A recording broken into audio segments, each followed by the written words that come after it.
Greetings, everybody. This is a new episode, SME Unleashed. My name is Dr. Edwin Obonyo from Strathmore Centre for Value Investing.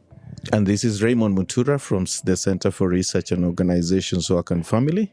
Today we are doing big things. We have two guests. We've tried to double our efforts. So on my left, I have Michael Wamae from Lukenya Motorcross in Lukenya, River. And to my right, Lawrence Gikaru from Apex Porter Novelli here in Nairobi.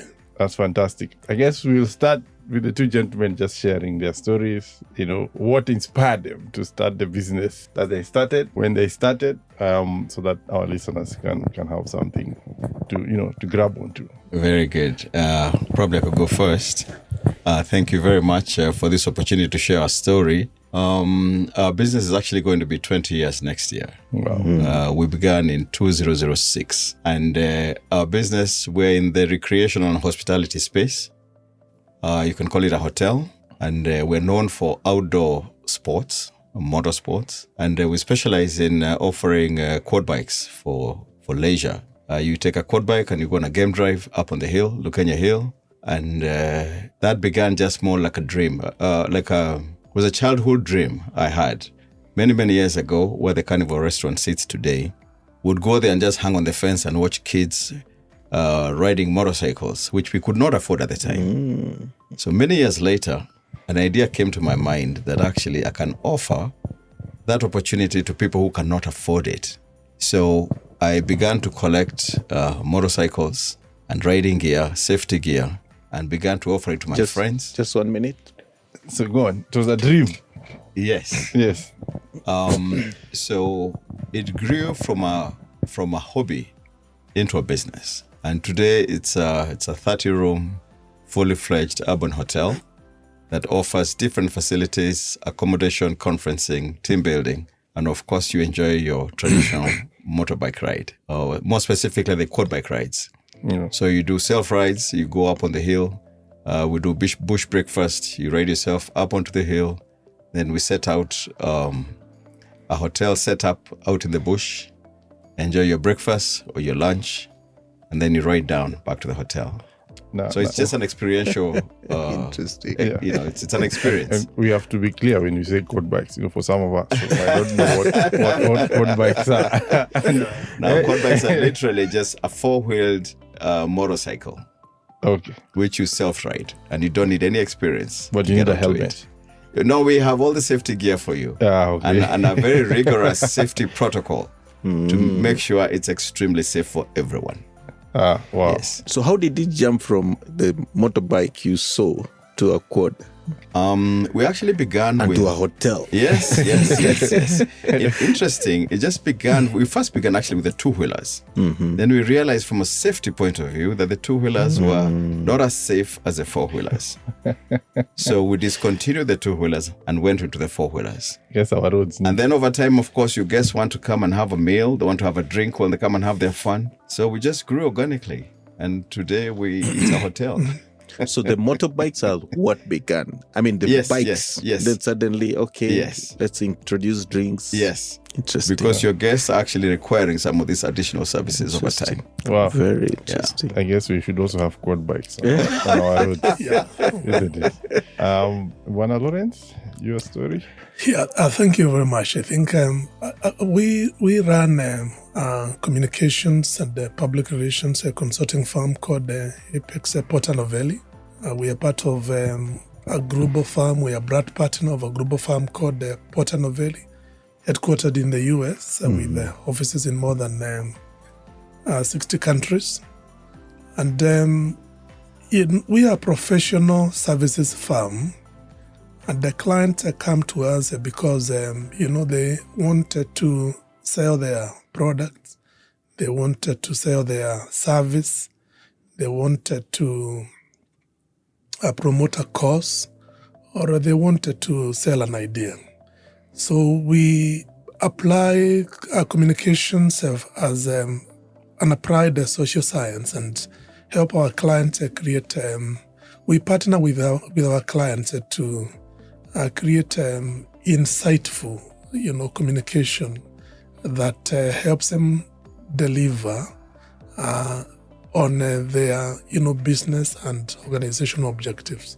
So what we simply say is that when a client comes to us, at the back of their mind, they have a business and organizational objective they want to deliver or they want to fulfill. And that is really, what we work towards. And we work with a variety of clients. We have clients in, the private sector, in the public sector, in the development sector. We have worked with, for example, the European Union. We have worked with Google. We have worked with ABSA. Here in Kenya. Here in Kenya. We have, done national level campaigns like the national census in the 2009 and the 2019. We handled the work, supported the government, during the COVID-19 pandemic. So that is where we are. We have been in business now for more than 20 years. Interesting. They have something in common. Yes, very well. Yes. And my journey is, quite interesting. I like to say that I went into communication by design. I was a science student. And during my second year, I was doing biological sciences and education. And during my second year in the university, I was just wondering, what would I really want to do? One of the things that I was very, very clear about is that I did not want to be a teacher. I went to university, the time when you finish university, you already had a job. You had an appointment before even you graduated. So automatically, if you are studying sciences and education, you automatically had a job. So one of the things that I knew I did not want to do as a teacher because I have a free spirit. And in the library, I saw an advertisement for one of the international organizations here in Kenya. They were looking for a communications officer who had a background of sciences and communication. And for some reason, a light went up in my mind because I really enjoyed the sciences, especially the discovery. If you look at the microscope and look at those, organisms. And I had always wondered if more people could be able to learn more about this, the difference that it would make. So right then I decided I want to be the bridge between the scientist and the public. And when I finished university, I applied for a postgraduate diploma at the School of Journalism. And, I made it to the interview. But when I went to the panel, there were quite a number of panel members who said, well, we really don't see what a science graduate will come to do to the School of Journalism. We have never had a science graduate in the School of Journalism. But I made my pitch and told that is the reason that you really require a science graduate is because you require someone who can be able to bridge the gap between the scientist and the public. And, the panel was not convinced. But just as towards the end, the then director of the School of Journalism, Professor Joseph Bidio, I think something crossed his mind and he went against the panel and said, I think the young man has a point. Why don't you talk to my secretary on your way out and make an appointment and come and see me next week? I remember that I talked to his secretary. She was called Margaret. And Margaret made me an appointment to see Professor Bidio the following week. So when I went there, Professor Bidio was, quite excited. He said, I think, young man, you have a very good point. Go and fill those forms. So he gave me some forms to go and fill. And, I brought them back after a week. He told me, I'm not only going to admit you to the School of Journalism to do mass communication, but I'm going to help you get a scholarship Wow. And to cut a long story short, I got a scholarship from a German foundation to the School of Journalism. And then So you're a journalist. I'm not a journalist, I'm a communications person. It is a School of Journalism to study mass communication. Okay. Yeah, so I don't consider myself a journalist. So by the time that I finished the School of Journalism, I already had a job at KEMRI, the Kenya Medical Research Institute, because they said this is the kind of person that we have been looking for. Interesting. Yeah. Which year is this? Around which time? That was in the late 80s, 88, 89. So I was hired there as a communications officer to bridge the gap between the scientist and the public, yeah. And the public. Yeah. How did you jump now from employment to your own business? Now this is I'm coming to this. Now what happened is that when I stayed in KEMRI for about 6 years, I got curious. I wanted literally to advance my knowledge in this area. So I was able to get myself a scholarship from the Fulbright. I applied for a Fulbright fellowship, a scholarship. It's called the Hubert Humphrey Fellowship. And I got a scholarship to the US, funded by the US government. And my focus was on mass communication and public health. And of course, communications. I was in the city of Minneapolis. And during that time, as part of the study, I did an internship with a communications agency, which was based in the city of Minneapolis. And I really loved working there. And for some reason, very strange reason, it was a big agency with about 60 employees. I had a very special relationship with the founder, who was called David Spear. For some reason, I loved what he was doing. And then I decided one of the things that I want to do is to set up my own agency, my own communications agency, because I could see the sort of things that he was doing. And I registered. I came back to Kenya in 1994, and I registered the company when I came back to Kenya. But anyway, I think things were pretty tough then.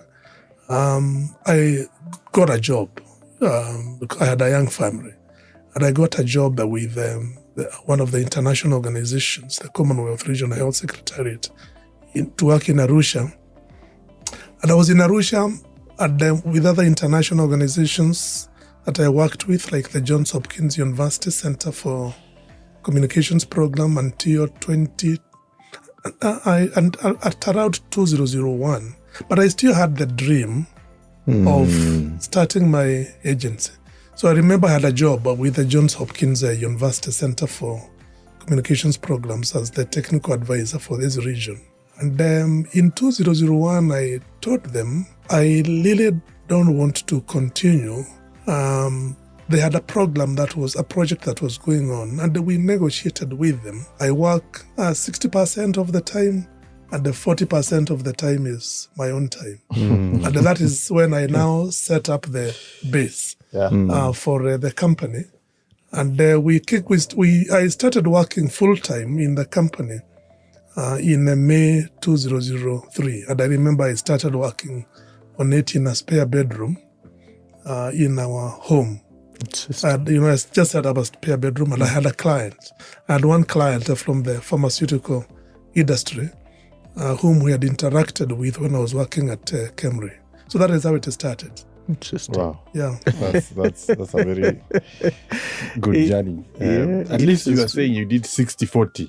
Yeah. That is correct. It was 60-40. The US organizations are very different because they are very flexible. You can negotiate with them upfront on the time that you want to give. Yeah, and they were upfront. They said, we'd still continue working with you. What would it take? It's amazing. The just how and I'm hoping our students are listening. Yes. How the entrepreneurial mind and also the area of passion That is correct. just comes from very little things, seeing an advert in the library, Yes. being interested, trying something different. So it's very interesting how that just eventually becomes what you're doing on a day-to-day basis. And also, I'm keen on the 60-40 because one of the biggest problems they stack the Gen Z with nowadays is that they're not working all the whole day in the office. So they want their time as well. Yes. I guess that could be a way forward for them, for they who want their time, coming from the beginning. But they have to be very hardworking, like our dear Lawrence. They need to be hardworking. Just a bit on my column. For you, it started as a hobby.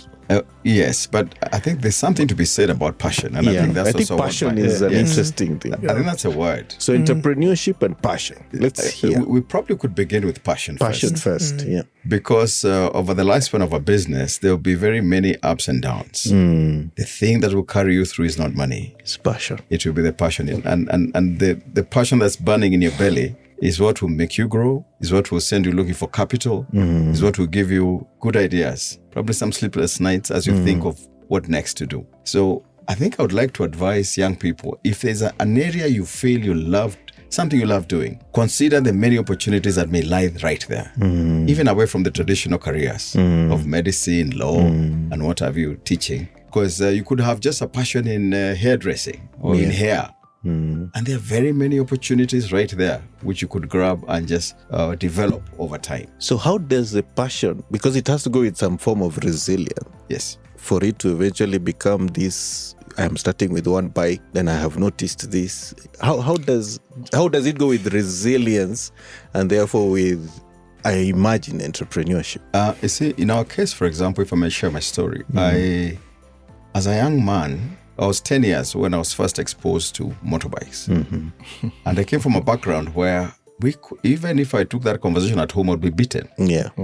What are you talking about? Motorcycles, and we're trying to feed you, So many years later, when I felt I could afford a motorcycle, that idea came back to my mind and I said, by the way, there are many children who are like me who would love to ride a motorcycle, but they cannot afford one. So I thought, if I bought one and I bought the safety equipment, then I can offer it at a very, very small price to those who cannot afford to own this equipment. And I think just from the initial sales and the interest that followed, which was tremendous and has grown over time, that's just how the business grew. So you bought your first motorbike. And that's when was this now? Actually, around about 2007. Okay. Is when in 2006 we began to prepare the grounds, the area where the hotel sits. And then around 2007, I started collecting. Actually, as expatriates were leaving, at any one time, the expatriates were leaving. So I'd go and just buy their motorbike, their trailer, their helmets, their riding jackets. And then I just assembled quite a number of bikes, and then I would invite my friends to just come and enjoy them at a small fee, some for free. And out of that, actually, the interest grew. Interesting. And I discovered gifts I had which was not aware of. I was a great landscaper.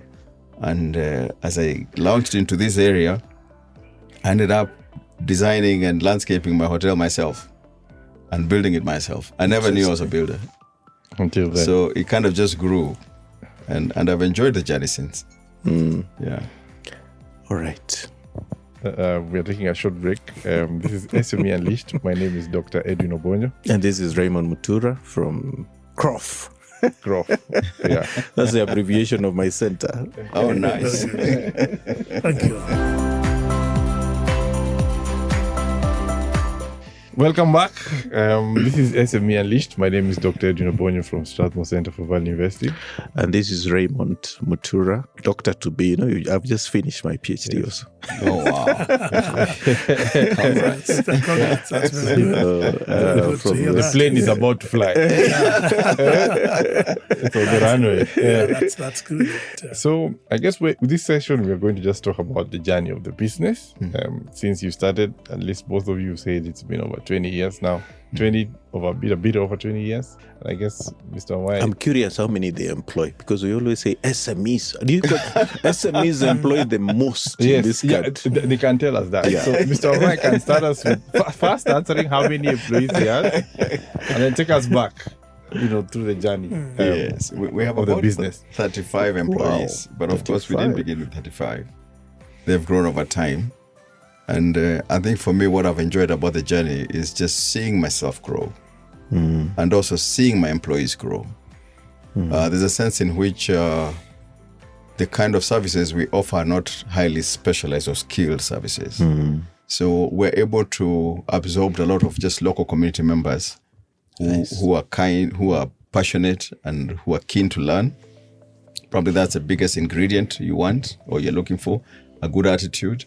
And then just the joy of seeing them grow to acquire skills that send them places where after they leave us. So that's been very interesting. Business has been interesting. I think for me, what I've celebrated is just the fact that every morning when I wake up, it's exciting.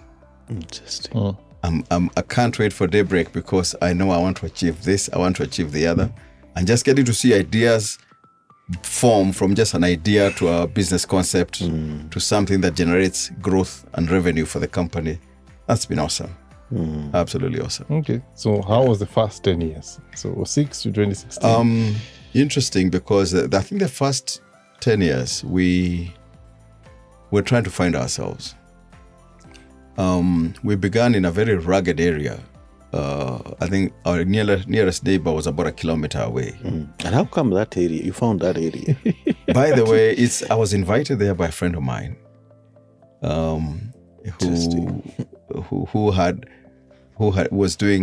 he'd done a hotel in the neighborhood. Okay. And when I went and saw what he had done, and I was blown away. There were animals. It was like the paradise. There were just animals roaming around. And total security. You'd not have to worry about nothing. There were no people. The place just looked very pristine and beautiful. So that's really what attracted me there. And then the land was affordable. Yeah. Even though at that time it was also very difficult to raise the capital. But I got some very kind people, landlords, who gave me time to pay for the piece of land, which was great because otherwise it would have been impossible to raise the money upfront.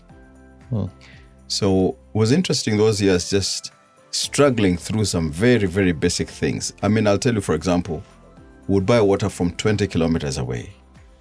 The closest water source, commercial water source, was Kitengela, which is quite a distance from where we are. And we had to buy water in a Bowser.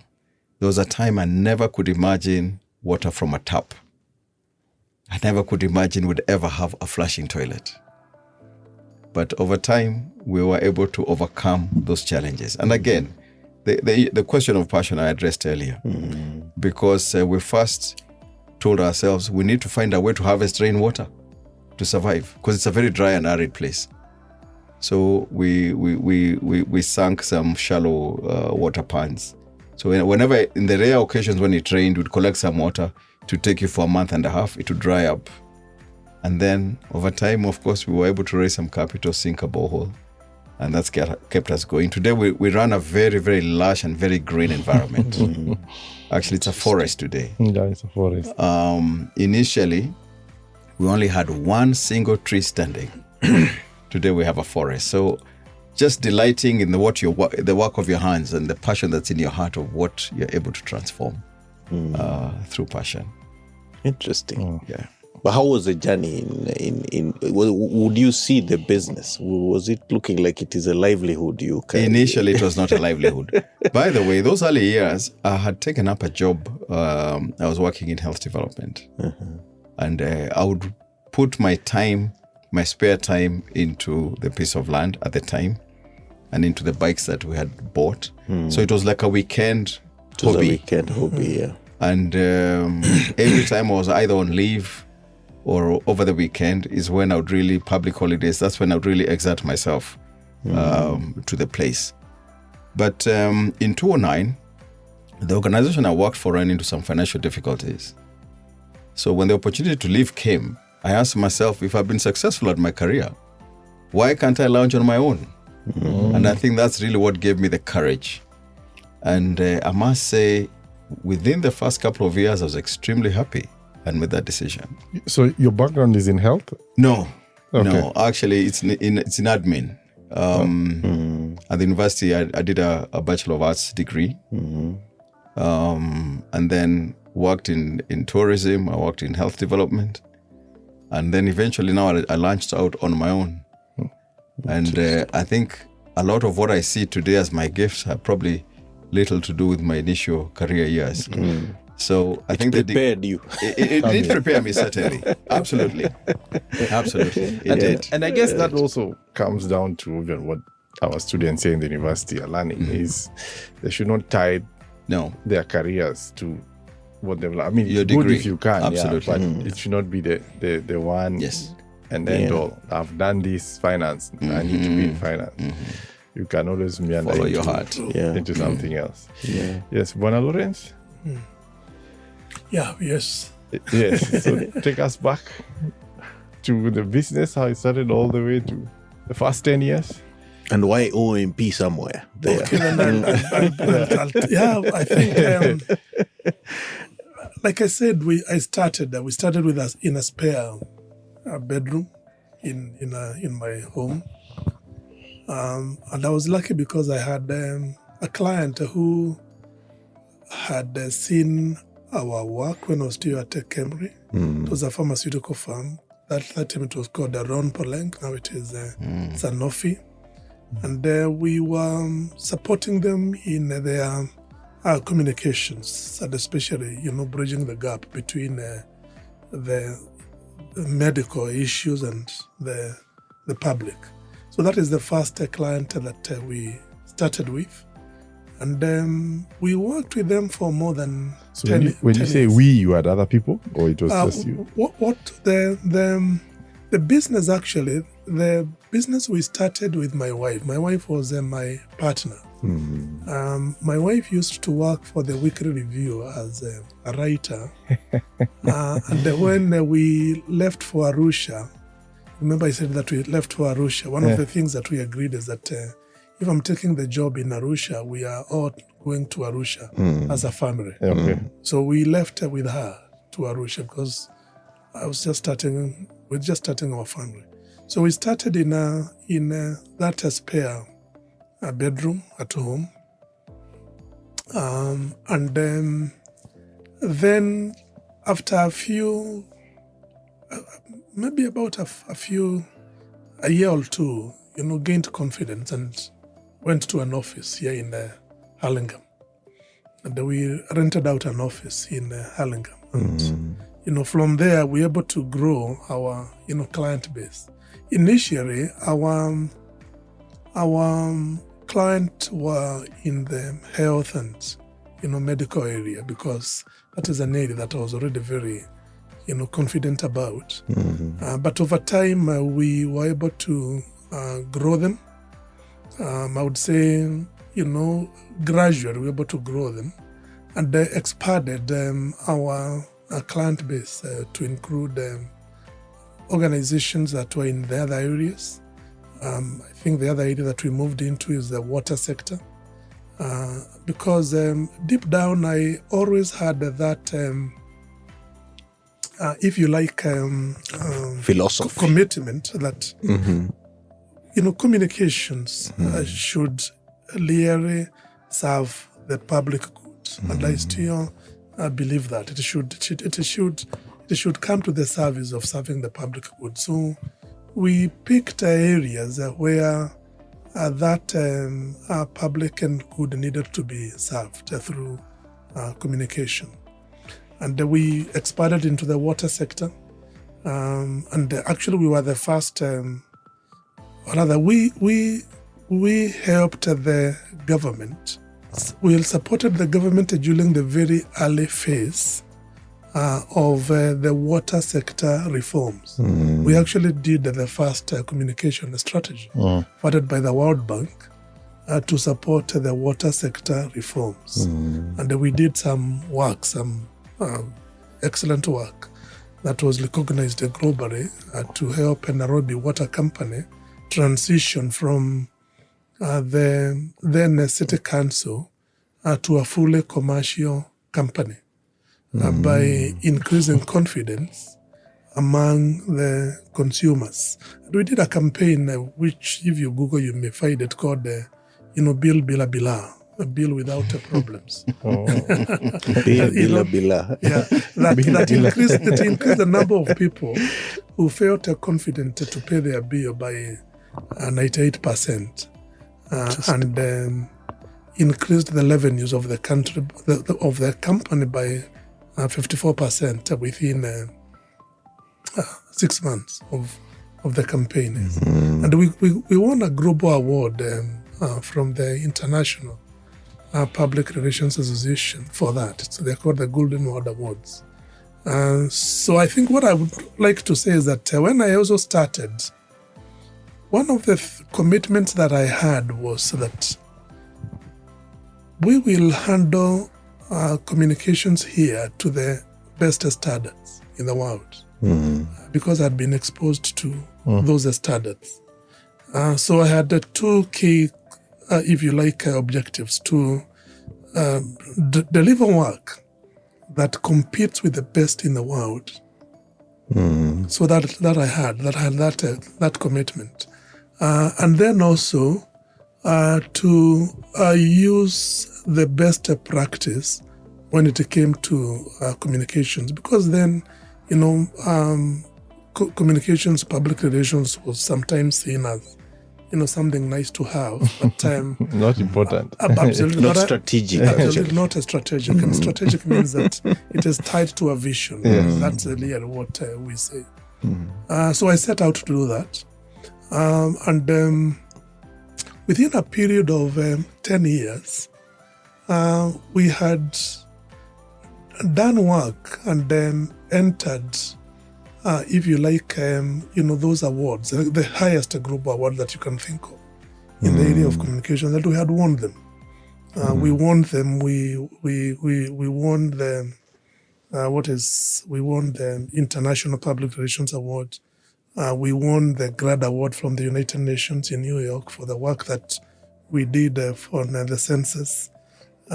We were the campaign that we worked with the Unilever over a period of 10 years to introduce the concept of social impact, through business. That we worked with Unilever on Lifebuoy, introducing hand washing campaign in Kenya.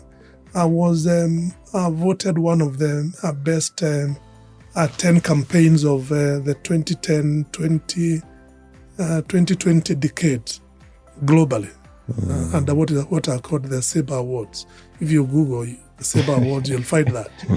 So I had that commitment that when we get into the business, we are going to work to the best standards, not in Kenya, but globally. And I charged our staff members to focus on that. So whatever we did, we are saying we are going to set the bar to the best in the world. And we have competed and won with the best in the world. I have been to, Brussels and to receive an award for the best campaign in, Europe, Middle East, and Africa. So the work that we did with Unilever was ranked at that level. And this is, it is based on, it is not a vanity measure. It is based on the business result that you have delivered for the client.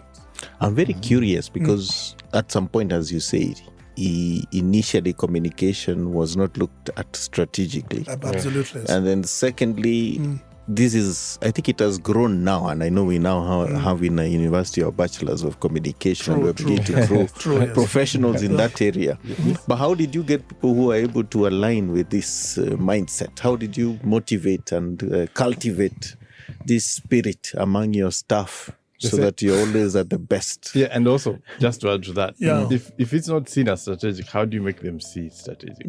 What was your challenges back then for people to start embracing communications? Okay, I think The first of all is you're asking how do I bring How did you get the people how did I to get the help you people? marry your vision? I think what I say is that deep down I'm an educator, and in our company we have a very deep focus on learning and growth. We actually have a program called APN Greater Than Courage. What? APN is our company. Okay. In short, Greater Than Courage. Yeah. And we say that when you join our company, you will live greater than we found you. We call it Greater Than Courage. So we have a growth mindset, and what I focused with the team that I was able to get is on their learning and growth. Their training. And I can tell you there are people who joined us as interns, and they are still with us. Wow. So they join us interns, we help them grow, and they are still with us. So the other question that you asked was, how do you make it a strategic? Yes. I think it is very simple, because if I look back, what I always, when I approach a client, what I always think about is that what is it that we can help this client solve? What is their burning issue? And from that we use the tools and the frameworks that we have to help align the business objectives that their business objectives and organizational objectives, so that communications becomes, if you like, a steering wheel, to help them get where they want to be.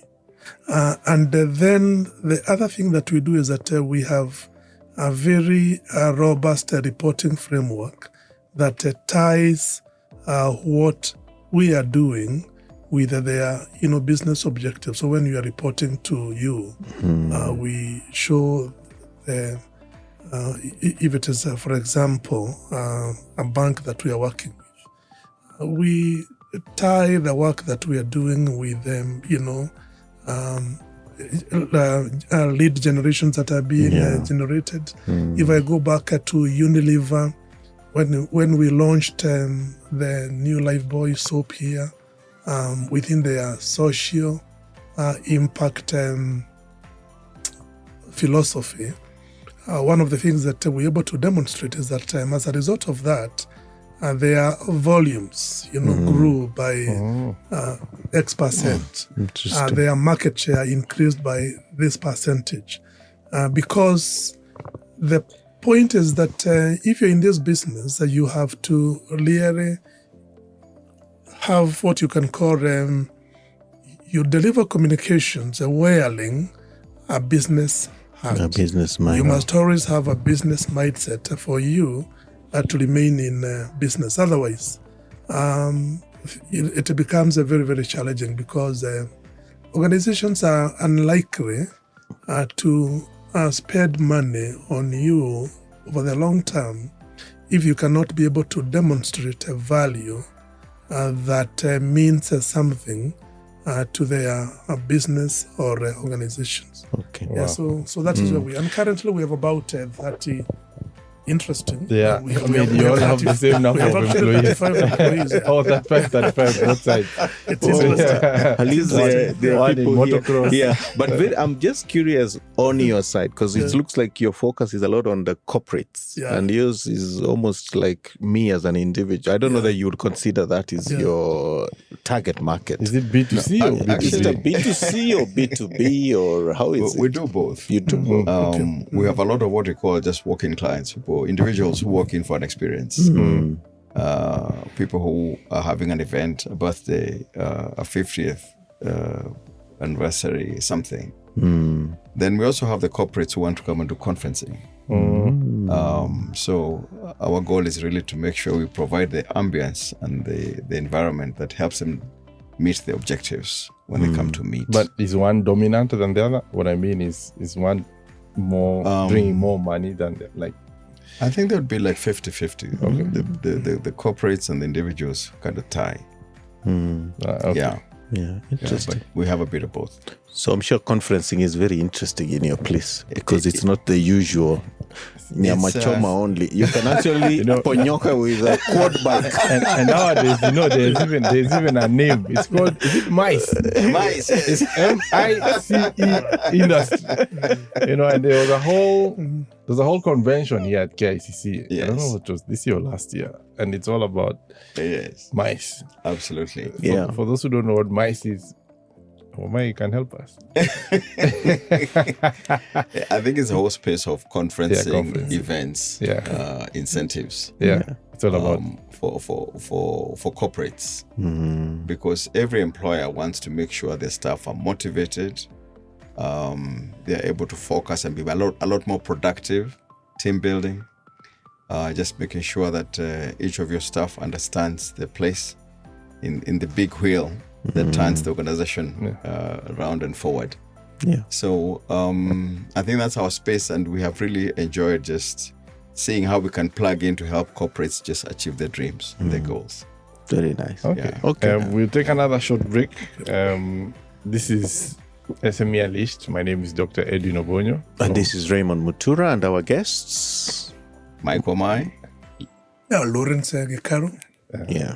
Thank you. See you soon.